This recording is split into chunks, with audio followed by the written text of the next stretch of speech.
In a debate with John Polkinghorne, the physicist Stephen Weinberg has set his argument for the non-existence of God. This is based on the claim that the notion of God does not explain anything in nature. However, Weinberg suggests that his argument can be falsified if a fiery sword will come from nowhere and chops his head. This implies that Professor Weinberg can see the necessity for God only if the universe is run miraculously. A miraculous universe is described by the absence of any order or law that can explain it. Such a universe will need no creator or a sustainer, since it will be completely chaotic, and this is what usually one would expect out of the blind nature. The problem with non-believers from the physics community is that they would like to see God stemming out of one of their equations explaining the masses of the elementary particles. Only then they would believe in God, perhaps.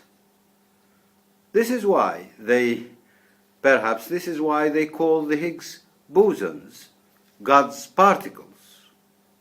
The counter-argument for a chaotic ruling of the universe will be to say that an ordered universe ruled by well-defined laws that do not necessarily lead to fully deterministic results is what necessitates God to exist.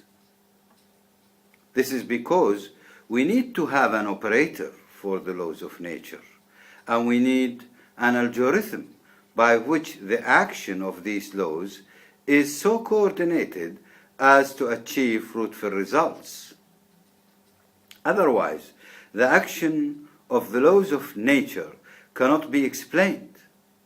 An operator of the laws of nature cannot be an element belonging to the same set, for if so being, such an operator has to abide by the same laws, thus cannot be a ruler. This understanding of the divine agency rules out the notion of the God of the gaps, which is a famous blame for the apologetic argument for the role of divine action in nature. One might describe the laws of nature by saying that these are mathematical expressions that describe natural phenomena. But this definition is not accurate enough, since it is known that mathematical expressions are our own imagination and are artifacts of our logic. Instead, perhaps a more accurate description of the laws of nature would be that they are the events or the phenomenon taking place according to certain algorithms that we can understand logically. The description of these laws in the language of mathematics is called laws of physics. So it should be clear that what is meant by a law of nature is the natural phenomena itself, whereas the mathematical description is what we can call a law of physics. This distinction between the laws of nature and the laws of physics is necessary to differentiate between ontological objects and epistemological idioms.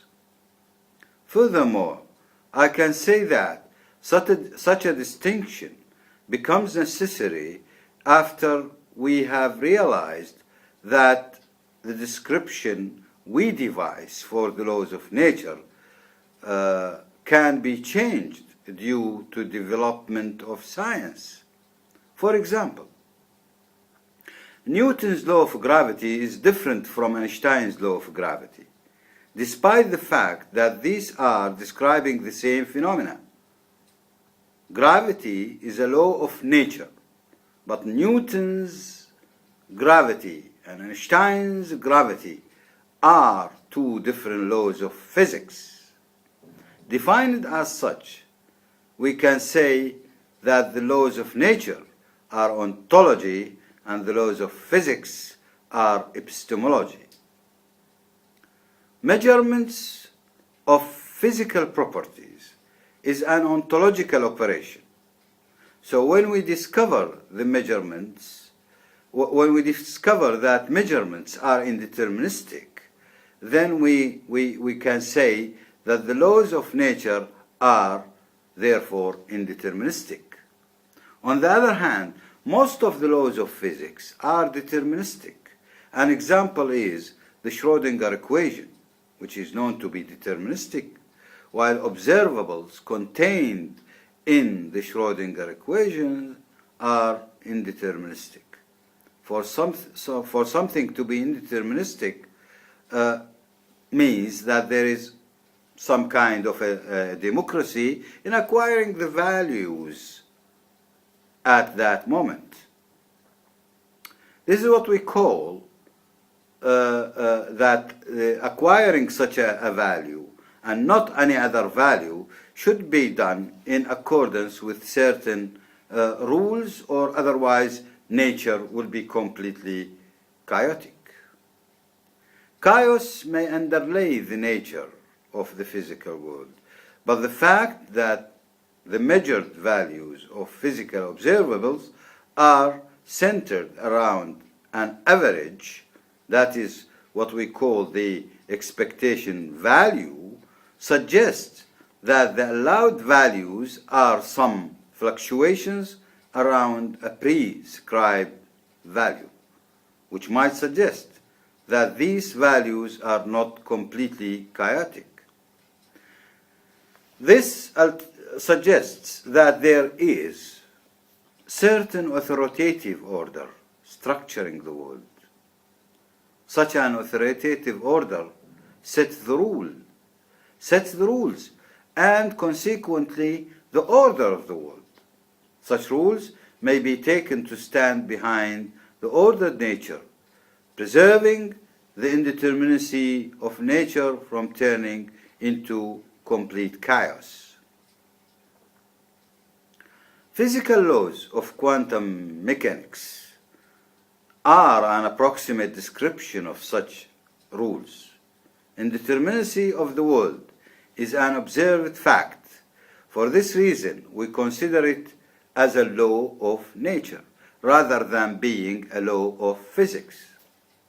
Perhaps we are still in need to explain this natural indeterminacy, but certainly whatever explanation we might find, it shouldn't alter the facts of nature.